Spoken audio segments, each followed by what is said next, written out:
ఎవరు హెల్ప్ చేశారు మరి నీకు? డెలివరీ టైంలో మనోధైర్య సంస్థాన్ ఓకే. వాళ్ళు బాలాపూర్లో ఉంటారు. ఓకే. వాళ్ళే హెల్ప్ చేశారు. అసలైతే నా వల్లే ఆ సంస్థను స్టార్ట్ చేయడం జరిగింది ఫస్ట్. ఓకే. నాకు పేరెంట్స్ లేరన్న ఆలోచనతోటి చంద్వన్న వాళ్ళ అమ్మ అన్నయ్య ఈ డిసిషన్ తీసుకున్నారు. ఓకే. ఇప్పటికి కూడా ఆ సంస్థ నడుస్తుంది.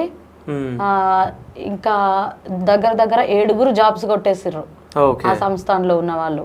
అండ్ కొత్త బిల్డింగ్ కి కూడా వాళ్ళు ట్రై చేస్తున్నారు అక్కడ దగ్గరలోనే. వాళ్ళకి చాలా ఇబ్బందులు వస్తున్నా సరే ఇది మాత్రం మానేయట్లేదు. ఓకే. సో అంటే వాళ్ళే హెల్ప్ చేసినప్పుడు అంటే మన ఫ్యామిలీ మెంబర్స్ ఎవరు హెల్ప్ చేయలేదు? లేదు, నా తరఫు నుంచి కానీ వీళ్ళ తరఫు నుంచి కానీ అప్పుడు ఏ హెల్ప్ లేకుండే. అండ్ ఆఫ్టర్ డెలివరీ మా మామయ్య వాళ్ళు వచ్చిర్రు. మా మామయ్య వాళ్ళు వచ్చి అప్పటి నుంచి మా మామయ్య హాస్పిటల్లో నేను ఎన్ని రోజులు ఉన్నానో వాళ్ళతో పాటు మా మామయ్య ఉన్నారు. మా మామయ్య అప్పటి నుంచి మమ్మల్ని వదలలేదు. ఓకే. ఎంత ఇబ్బంది అయినా ఆయన వదలలేదు మమ్మల్ని. ఆయన హెల్త్ కూడా అప్సెట్ అయింది అప్పుడు మా వాళ్ళు. ఎందుకంటే చిన్నపిల్ల నిద్రపోదు నైట్, ఇటు నన్ను చూసుకోవడం అటు పాపని చూసుకోవడం, ఆయన చాలా ఎఫర్ట్ ఒక ఫాదర్ లాగా చూసుకున్నారు.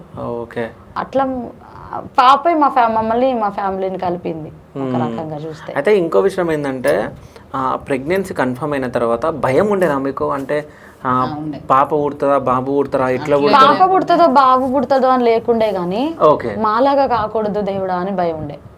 అవ్వదు అని ఒక హోప్ ఉంటుండే.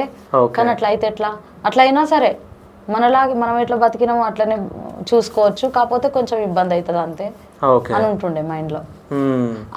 ఇంకో భయం కూడా ఏముంటుండే అంటే, చూసిరా మేము చెప్పినట్టు ఇనలేదు, మీరు బ్లైండ్ పెళ్లి చేసుకున్నారు, ఇప్పుడు పాప కూడా బ్లైండే, పిల్లలు కూడా బ్లైండ్ అయ్యారని ఎక్కడ ఫ్యామిలీస్ మమ్మల్ని రిజెక్ట్ చేస్తారు అని కూడా ఉండే. కానీ అట్లా జరగలేదు. బై గాడ్స్ గ్రేస్ అది హ్యాపీ మాకైతే. చాలా ఇది దేవుడిచ్చిన గిఫ్ట్ అనుకుంటామన్నా, ఎందుకంటే చాలా యాక్టివ్ మా పాప.